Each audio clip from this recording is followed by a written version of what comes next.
Já achou. Apocalipse 20, versículo 11, vai dizer assim: Vi um grande trono e aquele que estava sentado nele. A terra e o céu fugiram da sua presença, mas não encontraram lugar para se esconder. Vi os mortos, pequenos e grandes, em pé diante do trono de Deus. E foram abertos os livros, incluindo o livro da vida. Os mortos foram julgados segundo o que haviam feito, conforme o que estava registrado nos livros. O mar entregou seus mortos, e a morte e o mundo dos mortos também entregaram seus mortos. E todos foram julgados de acordo com os seus atos. Então a morte e o mundo dos mortos foram lançados no lago de fogo. Esse lago de fogo é a segunda morte. E quem não tinha um nome registrado no livro da vida foi lançado no lago de fogo. Até aqui. Vamos orar. Senhor Deus e Pai, nós estamos aqui nessa noite, Pai, porque nós queremos que o Senhor nos chamou até aqui, o Senhor nos atraiu até aqui, Pai. Que o Senhor venha revelar aos nossos corações a Tua palavra, Jesus. Aquilo que transforma os nossos corações, Pai, aquilo que nos edifica, aquilo que nos faz mudar de vida, Pai. Que nós possamos alinhar o nosso coração ao Teu e que possamos, Jesus, fazer aquilo que o Senhor pede que nós façamos, Pai. Porque um dia nós iremos prestar conta de tudo aquilo que fizemos, Pai. Que o Senhor venha sobre nós nessa noite, que o Senhor possa revelar a cada um a Tua vontade. Que não seja eu, mas seja o Senhor falando ao coração de todos, Pai. Nós oramos e Te agradecemos no nome de Jesus. Amém. Pode tomar assento. Bom, nós lemos essa passagem de Apocalipse, e ela diz que haverá um julgamento final, um julgamento do trono branco, como nós chamamos. Todos nós iremos prestar conta de nossas vidas a Deus. Mas agora, você já se perguntou pelo que você será julgado? A Bíblia nos relata pelo menos 4 livros pelos quais nós seremos julgados, e neles estão escritas todas as coisas que nós já fizemos. Lá no versículo 12, novamente, eu vou ler para vocês, diz assim: E foram abertos os livros, incluindo o livro da vida. Os mortos também foram julgados segundo o que haviam feito, conforme que estava registrado nos livros. Até aqui. Agora, será que você já se perguntou pelo que você será julgado? Porque nós sabemos que um dia todos nós estaremos diante de Deus. Todos nós prestaremos contas daquilo que nós fizemos diante de Deus. E nós olhando para as Escrituras, nós podemos encontrar várias passagens e várias coisas que nos informam pelo que nós seremos julgados. E conforme Apocalipse diz, o versículo que nós lemos, existem livros que estão sendo registrados sobre nós. Tudo que você faz, de manhã, de tarde, de noite, a sua semana, o seu ano, durante a sua vida inteira, está tudo escrito. Tudo está sendo gravado em tempo real. E é algo muito interessante, porque às vezes nós não paramos para pensar isso. Às vezes nós pensamos que fizemos uma coisa e logo ela já desaparece, ou nós fizemos algo e já não importa mais. Daqui a 5 anos você não vai lembrar. Por exemplo, o que você comeu semana passada, você já não lembra. Isso está sendo escrito no livro da vida. É uma coisa interessante, mas está lá.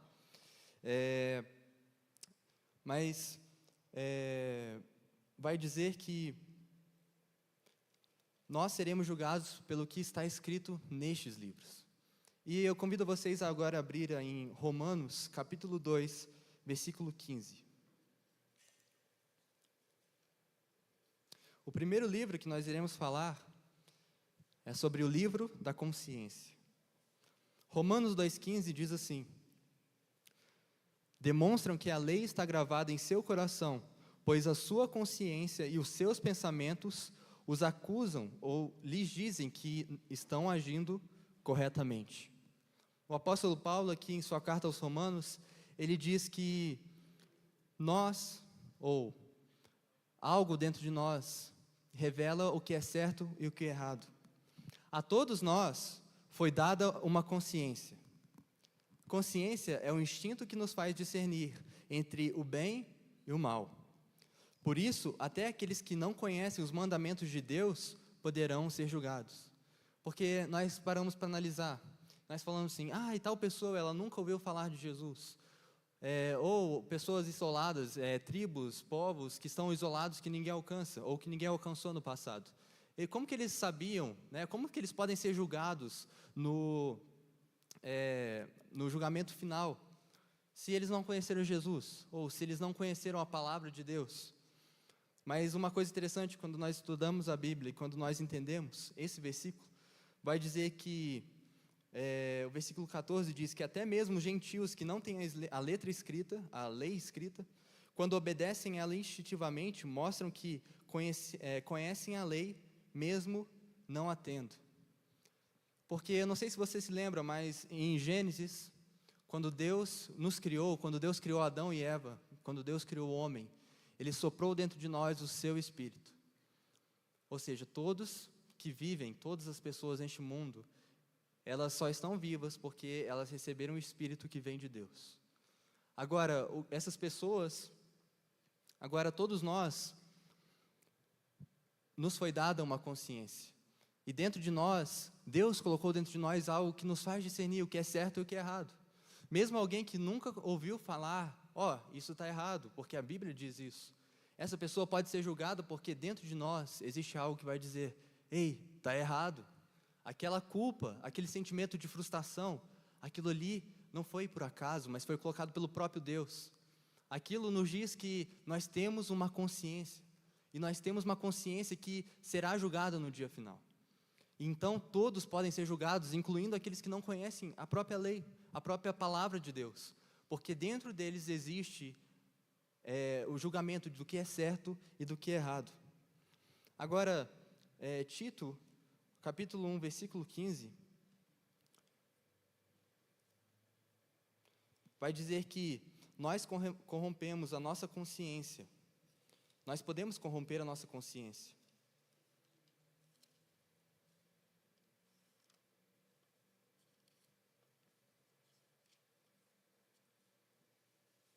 Tito, capítulo 1, versículo 15. Vai dizer assim: para os que são puros, tudo é puro, mas para os corruptos e descrentes, nada é puro, pois tem a mente e a consciência corrompidas. Ou seja, aqui o apóstolo Paulo, falando a Tito, ele diz que aqueles que são puros, né, têm a consciência pura, mas os corruptos e descrentes não têm a mente pura, pois a sua consciência está corrompida. E uma coisa interessante é que, como que nós corrompemos a nossa consciência? Nós corrompemos a nossa consciência quando nós a ignoramos e seguimos os nossos instintos, as nossas vontades. Então, ele diz que quando nós, essa consciência que Deus colocou dentro de nós, que discerne entre certo e errado, nós podemos a corromper, nós podemos manipular ela para que ela aponte, para que a gente mude ela para dizer, não, isso é certo, mesmo isso sendo errado. Nós manipulamos a nossa mente, nós manipulamos aquilo que está dentro de nós mesmo sabendo que está errado, nós trocamos aquilo e damos uma justificativa de que nós fazemos errado por causa de alguma coisa. E é assim que nós corrompemos a nossa consciência. Nós temos uma consciência, nós precisamos preservá-la, nós precisamos manter ela pura, ela limpa. Nós precisamos seguir a nossa consciência. Nós precisamos seguir aquilo que nós sabemos que é certo e que é errado. Pois se você perguntar para qualquer pessoa em qualquer lugar do mundo se mentir é errado, ela vai dizer que é. Se você perguntar para ela se matar é errado, ela vai dizer que é. Se você perguntar se roubar, se ferir, se magoar, se fazer qualquer coisa má, ela vai saber que é errado. Por quê? Porque isso causa dano, isso causa prejuízo. O pecado traz prejuízo. E o pecado corrompe a nossa consciência. Mas somos nós que temos a decisão. Então, tudo aquilo que passou pela nossa consciência, pela sua consciência, que você fez errado, mesmo sabendo que não estava certo, mesmo sabendo que aquilo era errado, isso vai ser provado, isso vai ser julgado no tribunal de Deus. Isso vai ser julgado, vai ser colocado diante de Jesus, e você vai poder ver, ei, você fez aquilo e estava errado. E a pessoa vai apresentar uma justificativa, mas eu não sabia que era errado. Você sabia porque, e Deus irá falar, você sabia porque tem algo dentro de você que diz que aquilo é errado. A sua consciência te condena, como ele diz a Caim. Então, existe esse livro da consciência, ele está sendo registrado. Será que você passaria desse primeiro nível? Segundo livro, o livro dos segredos. O texto de Romanos que nós lemos, Romanos 2, agora o versículo 16. Vai dizer assim: isso se confirmará no dia em que Deus julgar os segredos de cada um. O segredo de cada um, por meio de Cristo Jesus, de acordo com as boas novas que anuncio. Então, quando nós pecamos, quando nós fazemos algo errado, e nós escondemos aquilo e pensamos, bom, ninguém viu, então não conta.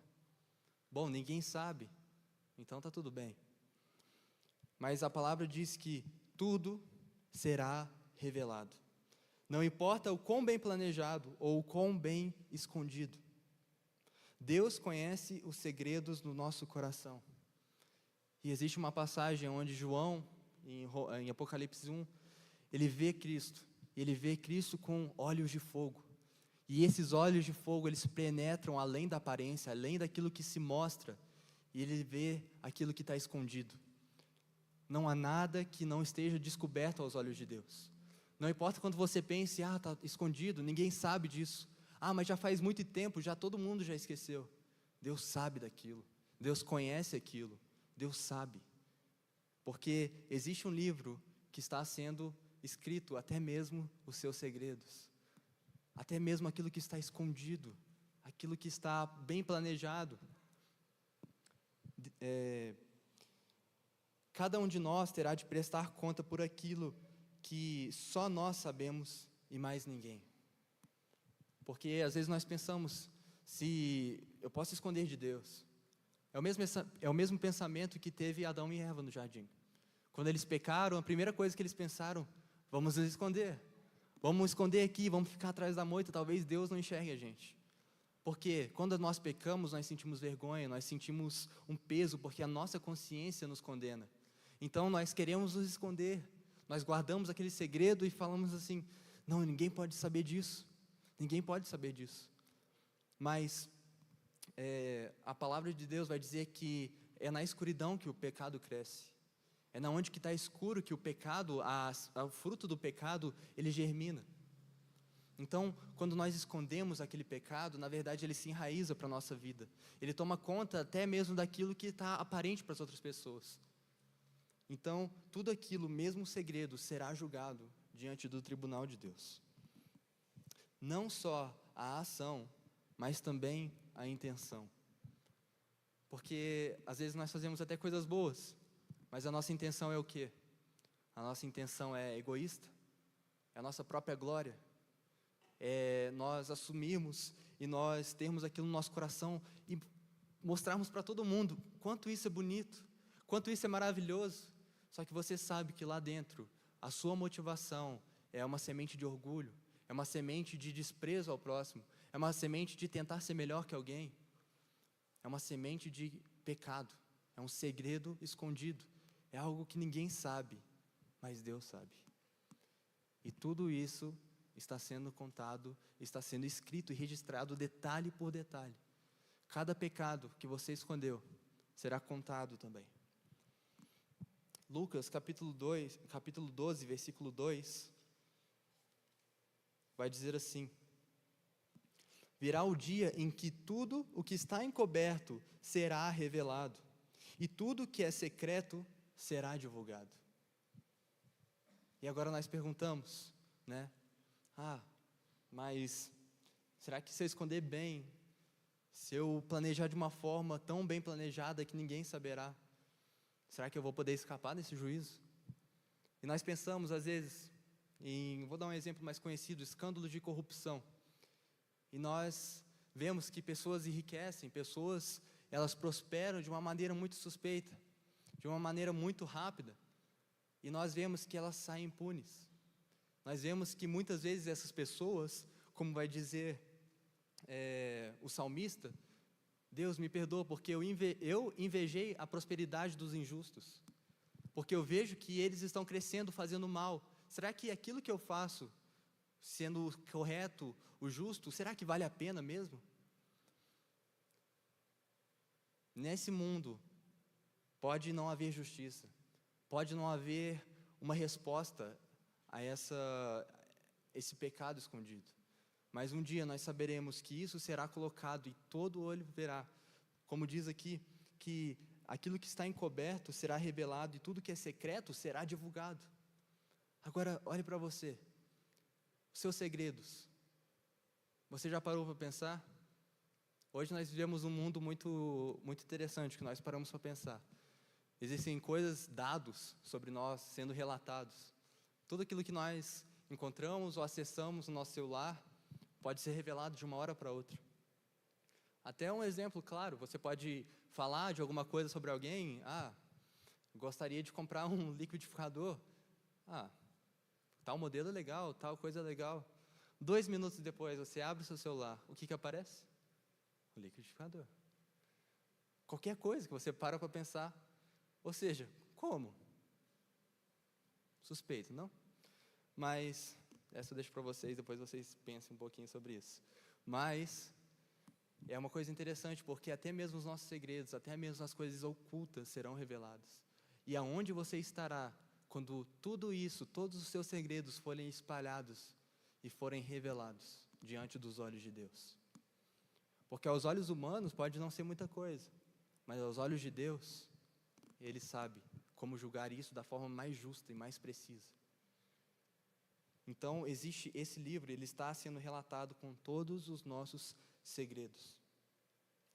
Mateus 12, Mateus capítulo 12, versículo 36, vai nos contar de outro livro que está sendo escrito sobre nós. Mateus 12, versículo 36.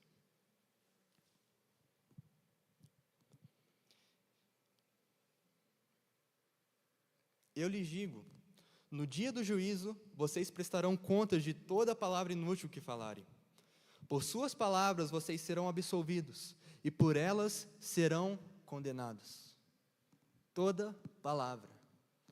Ou seja, existe agora também um livro das palavras. Tudo aquilo que você fala. A palavra, uma vez lançada, não volta atrás. Por isso precisamos pensar 2 vezes antes de falar qualquer coisa. E é uma coisa interessante, recentemente saiu um estudo onde cientistas relataram que é possível, com um certo tipo de equipamento, captar ondas sonoras que foram emitidas há muitos anos atrás. E isso prova uma coisa que está escrito na Bíblia, de que uma vez lançada a palavra, ela não volta atrás. Uma palavra no mundo espiritual é uma coisa muito forte. É uma coisa que pode mover montanhas, mas é uma coisa que pode destruir reinos. Quem ouve a minha palavra e crê naquele que me enviou, tem a vida eterna. Não entra em juízo, mas passou da morte para a vida. Vocês entenderam? Vamos ler de novo. Quem ouve a minha palavra e crê naquele que me enviou, tem a vida eterna. Não entra em juízo, mas passou da morte para a vida. Agora eu quero compartilhar um pouquinho da esperança que nós temos. Agora, quantos de vocês acham que vocês seriam absolvidos, vocês seriam considerados justos diante do tribunal de Deus? Depois de todas as escolhas que você fez, depois de tudo que você fez de errado na sua vida, depois de todos os segredos que você escondeu, depois de todas as palavras e maldições que você lançou sobre alguém, depois de todos os seus atos, de todos os seus pecados, será que você conseguiria ficar diante desse Deus? Será que você seria encontrado justo? Agora, não acabou os livros, existe mais um livro. Serão abertos lá em Apocalipse 20, que nós lemos, vai dizer que e foram abertos os livros, incluindo o livro da vida. Aqui podemos compreender que todo aquele que tem um nome escrito no livro da vida já está salvo. Amém? E o seu escrito de dívida foi apagado para sempre. Agora, olha quão poderoso é isso. Aquele que tem um nome escrito no livro da vida não entra em juízo. Agora nós iremos entender o porquê. Colossenses capítulo 2, versículo 13. Colossenses 2:13. E a vós outros que estavam mortos pelas vossas transgressões e pela vossa incircuncisão da vossa carne, vos deu vida juntamente com ele, perdoando todos os seus delitos, tendo cancelado o escrito de dívida que era contra nós e que constava de ordenanças, o qual nos era prejudicial. Removeu inteiramente, encravando na cruz, e despojando principados e as potestades, publicamente os expôs ao desprezo, triunfando deles na cruz. Amém? O 14 vai dizer que, tendo cancelado o escrito de dívida que era contra nós. Meu irmão, uma vez que você aceitou Jesus, Ele apagou o seu passado. Ele apagou todos os outros livros. Não há mais nada que consta contra você naqueles livros. Não há mais nada que será contado contra você diante do juízo de Deus. Aos olhos de Deus, quando Ele olha para a sua vida, é como se Ele visse um filme. E todos os seus pecados foram tirados, e todas essas cenas foram deletadas. É assim que Deus olha para você. Quando você aceita Jesus na sua vida, quando Deus olha para você, Ele não vê você tentando se esforçar, Ele não vê você tentando fazer alguma coisa boa para Ele. Ele só quer ver uma coisa. Ele quer ver se você foi perdoado, se o sangue de Jesus está sobre você.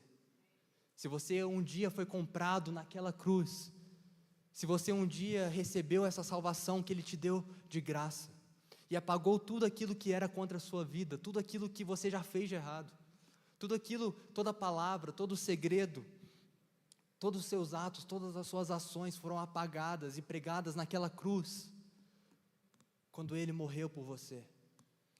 Mas isso vai depender de uma escolha sua. A palavra vai nos dizer que se você tem um nome escrito no livro da vida, então você será salvo, e o seu escrito de dívida foi apagado para sempre. Isaías 43, versículo 25.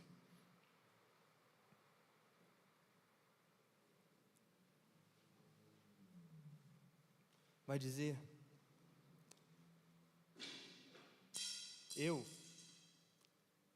Eu mesmo sou o que apago as tuas transgressões, por amor de mim, dos teus pecados não me lembro mais.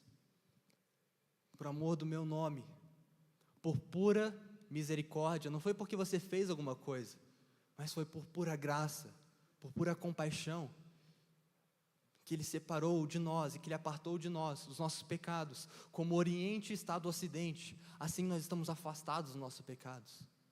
Naquela cruz foi deixado os nossos pecados, as nossas falhas, as nossas iniquidades.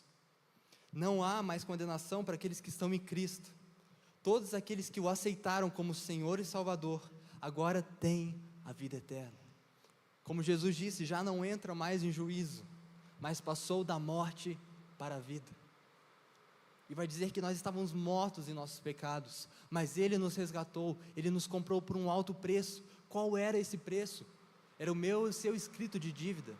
Era aquilo que impedia, que nos separava de Jesus, todas essas palavras, tudo que foi registrado nesses livros, sendo apagado, sendo removido completamente, quando Jesus de graça deu a vida por você, sem você nem ter pedido, sem nem você ter feito alguma coisa boa, sem nem você ter sido justo o suficiente. Ele simplesmente se levantou e falou: eu dou a minha vida por você, eu vou morrer naquela cruz, mesmo você me rejeitando, mesmo você me colocando de lado como segundo plano, como segunda opção. Eu morri por você, eu dei o meu sangue por você, eu dei a minha vida por você. E Ele vai falar que Ele ninguém pode tirar a vida dele. Não foram os romanos que crucificaram Jesus, foram seus pecados que mantiveram ele na cruz. Aqueles pregos, aquele sangue, aquela coroa, ela era feita dos seus pecados. Era aquilo que estava segurando Jesus na cruz. Por isso que quando eles falaram, ei, desce daí, alguns falavam, ele é inocente. Mas ele diz que ele levou sobre si as nossas iniquidades. Ele tomou sobre si o castigo que era nosso, que era meu e seu.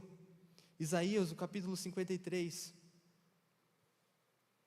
no versículo 3, vai dizer que ele era desprezado e o mais rejeitado entre os homens, homem de dores que sabe o que é padecer, e de quem os homens escondem um rosto, era desprezado, e dele não fizemos caso. Certamente ele tomou sobre si as nossas enfermidades, e as nossas dores levou sobre si. Nós o reputávamos por aflito, ferido de Deus e oprimido. Versículo 5. Mas ele foi transpassado pelas nossas transgressões, e moído pelas nossas iniquidades. O castigo que nos traz a paz estava sobre ele, e pelas suas pisaduras nós fomos sarados. Amém? Irmão, você não vai para o inferno. Vocês querem ir para o inferno? Pensei que vocês queriam. Vou falar de novo. Irmão, você não vai para o inferno. Amém. Amém. Glória a Deus. Que coisa grandiosa, que mistério revelado, maravilhoso. Olha que coisa perfeita. Ele tomou sobre si os nossos pecados.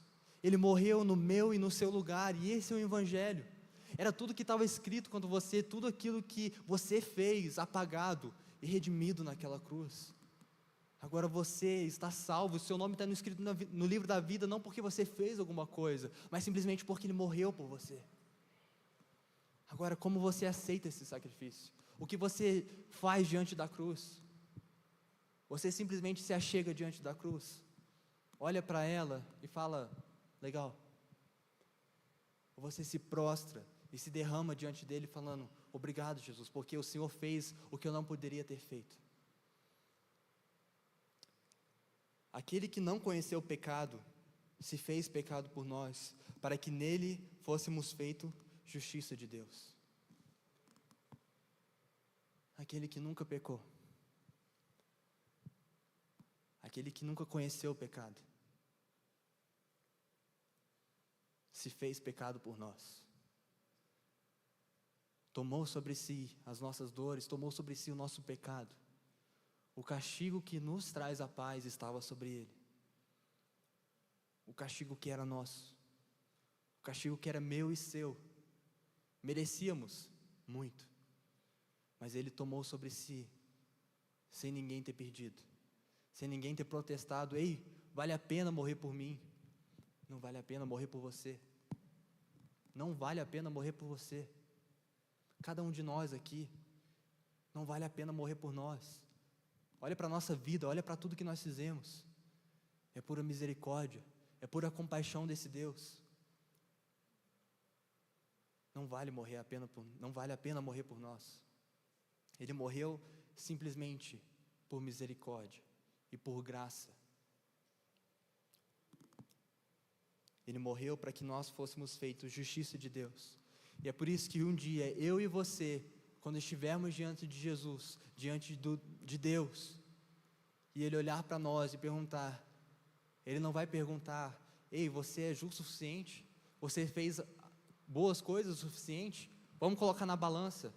Vamos colocar o que você fez, está ganhando o que você fez de bom, está ganhando o que você fez de ruim? Não.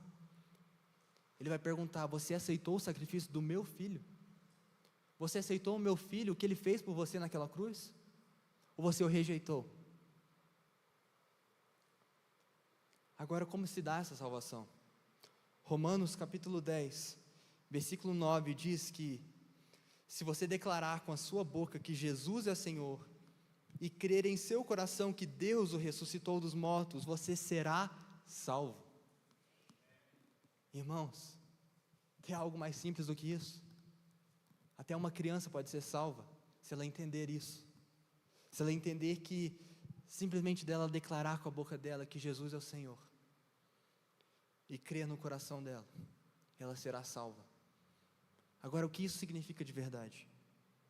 Quando você diz que Jesus é o seu Senhor, você está dizendo: Jesus, você agora é o meu dono, é o dono da minha vida, é o dono das minhas escolhas, é o dono das minhas palavras, é o dono dos meus atos.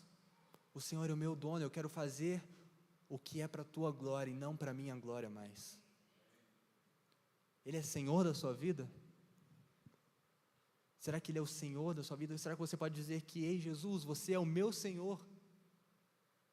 Pois a fé é isso, a fé é você reconhecer que Ele tem autoridade sobre tudo, e fé é você se colocar debaixo dessa autoridade, e dizer que Ele é o seu Senhor, e crer em seu coração que Deus o ressuscitou dos mortos, e crer que Jesus está vivo, que Jesus não morreu, que Jesus, aliás, morreu, mas ressuscitou, que Jesus não está morto, que Jesus hoje vive e reina, está entronizado no mais alto lugar, reinando à direita do Pai, onde intercede por mim e por você.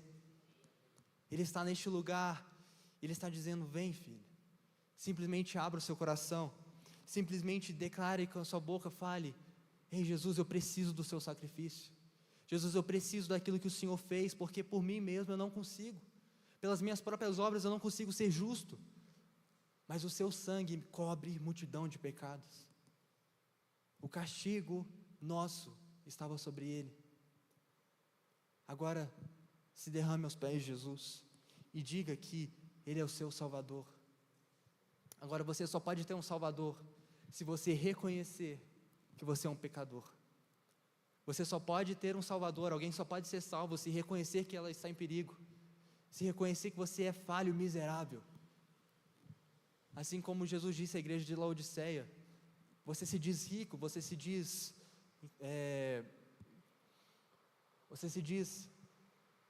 cheio de bênçãos, cheio de coisas boas, mas a verdade eu te digo, você é pobre, cego e nu, você carece de muita coisa.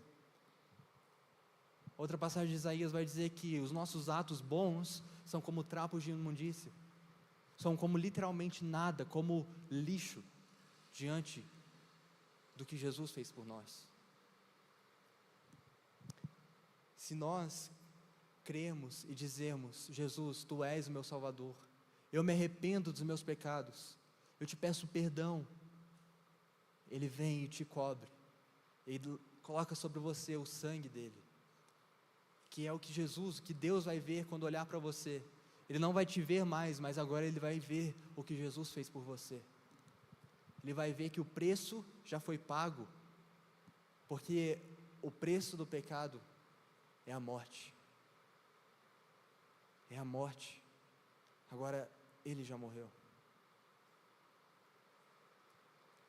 E nós precisamos morrer também para nós mesmos e viver para Ele. Amém? Apocalipse 3, versículo 5.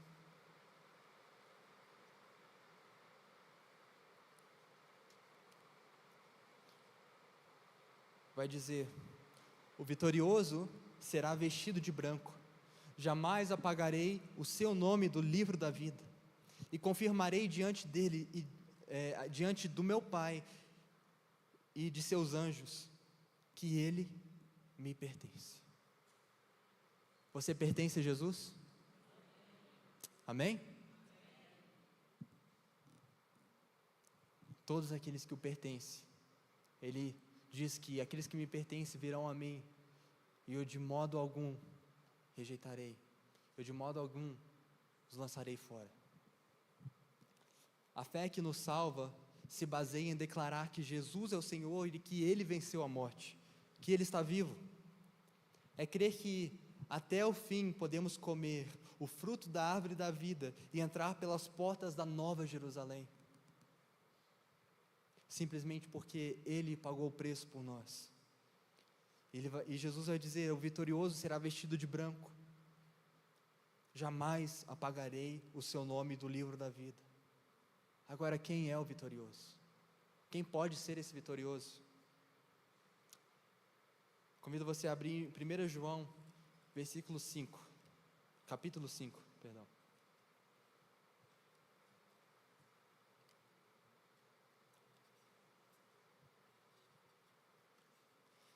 Primeira João, capítulo 5, versículo 4. Pois todo aquele que é nascido de Deus vence esse mundo. Obtemos essa vitória pela fé. Agora, como nós podemos vencer? Como nós podemos ser vitoriosos? Simplesmente pela fé. Simplesmente por nós, vai dizer que aquele que é nascido de Deus, assim como Jesus disse para Nicodemos, você não pode entrar no reino do céu se você não nascer de novo. E muitas vezes nós ignoramos esse chamado de Jesus. E às vezes nós pensamos, mas eu já me converti. Eu já me converti há muito tempo atrás. E nós dizemos,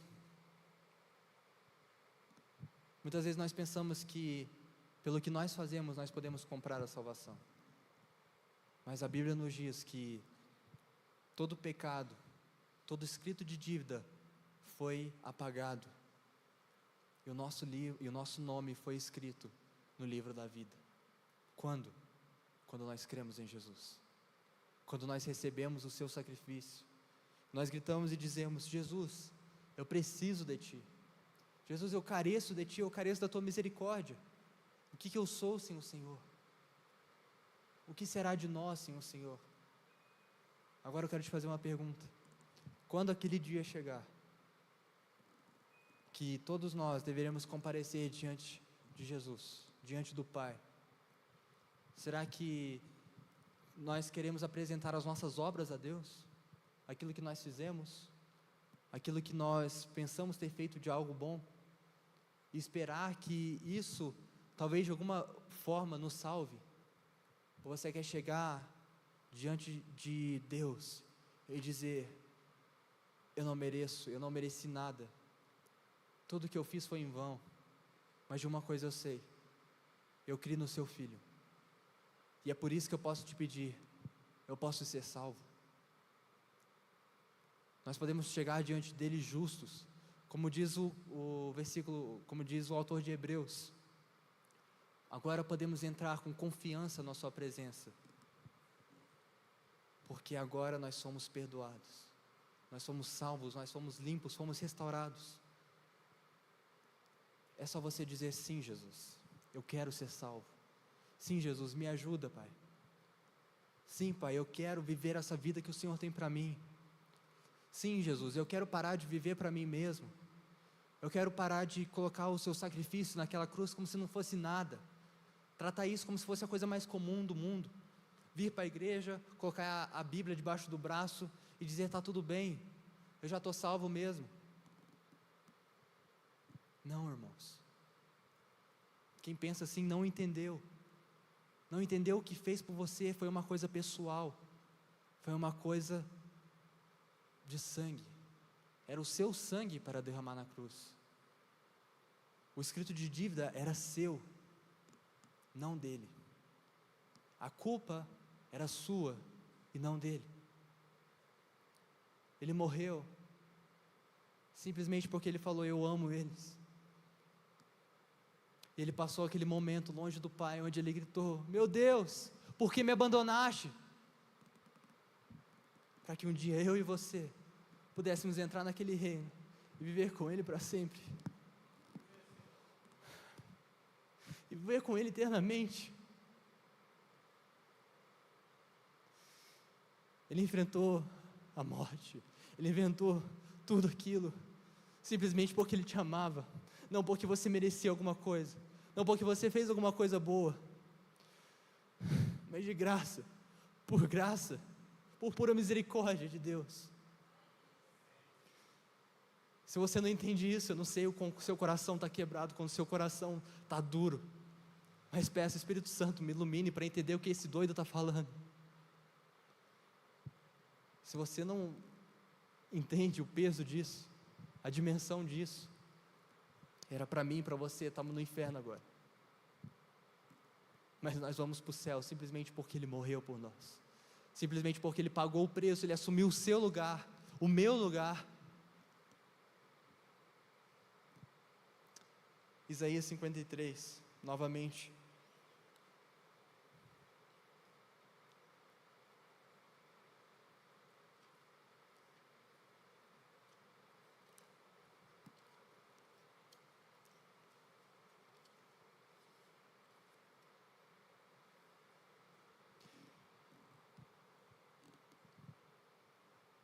A partir do versículo 6, vai dizer assim: todos nós nos desviamos como ovelhas, deixamos os caminhos de Deus para seguir os nossos caminhos, e no entanto, o Senhor fez cair sobre Ele os pecados de todos nós. A ira que estava sobre mim e sobre você, caiu sobre Jesus. A ira de Deus, antes inimigos de Deus, mas agora reconciliados por meio do sangue precioso de Jesus. Eu e você éramos inimigos de Deus, mas Ele simplesmente falou, abriu os braços e falou: ei, volta para mim. Você não precisa fazer muita coisa, você só precisa crer e dizer: Jesus, eu preciso, Jesus, eu quero, me leve de volta, me leve até os pés da cruz, me leve até o lugar onde eu possa ver esse sacrifício e aceitar o Senhor como o Senhor da minha vida. Versículo 7, Ele foi oprimido e humilhado, mas não disse uma só palavra. Foi levado como cordeiro para o matadouro, como ovelha muda diante dos tosqueadores, não abriu a boca. Condenado injustamente, foi levado embora. Ninguém se importou dele morrer sem deixar descendentes, de sua vida ser cortada no meio do caminho. Mas Ele foi ferido mortalmente por causa da rebeldia do meu povo. Ele foi ferido mortalmente por causa de mim, por causa de você. Não havia cometido nenhuma injustiça, e jamais havia enganado alguém. Ainda assim foi sepultado como criminoso, colocado no túmulo de um homem rico. Fazia parte do plano de Deus esmagá-lo e causar-lhe dor. Quando, porém, a sua vida for entregue como oferta pelo pecado, ele terá muitos descendentes, terá vida longa, e os planos do Senhor prosperarão em suas mãos. Quando ele vir tudo o que restar de sua angústia, ficará satisfeito, e por causa de tudo que o meu servo justo passou, Ele fará com que muitos sejam considerados justos. É por isso que eu e você podemos nos apresentar diante de Deus e dizer: ei, eu sou justo, não porque eu fiz alguma coisa, mas porque eu aceitei Jesus na minha vida, porque Jesus é o meu Senhor e o meu Salvador, porque vocês são salvos por meio da graça, por meio da fé, pela graça de Deus, pela fé. É só crer em Jesus, é só dizer: Jesus, eu abro meu coração, Pai. Jesus, eu me rendo a Ti, Pai. Agora hoje, se você me ouve, se você diz: já não tem mais solução para mim, eu já me converti muitas vezes, não desista. O processo de conversão é um processo que leva a vida inteira. Ele não para no momento que você aceita Jesus na sua vida.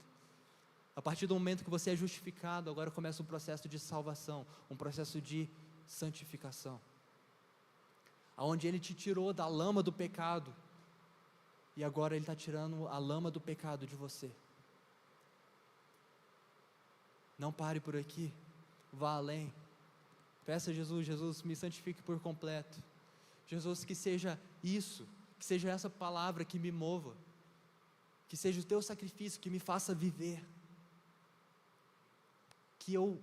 Jesus, que eu abra mão de tudo que eu tenho, de todos os meus planos, de todas as coisas que eu acho que são boas, coisas boas que eu fiz nessa vida. Jesus, eu quero fazer o que o Senhor quer que eu faça. Eu quero entregar minha vida por Ti, porque o Senhor entregou minha vida por mim. É como nós ouvimos no começo do culto, como que eles puderam, que amor era esse, o que eles entendiam para morrer queimados por Jesus, morrer destroçados por animais, por leões, morrer completamente dilacerados, cantando glória ao Salvador. Ele é digno, Ele é o Rei.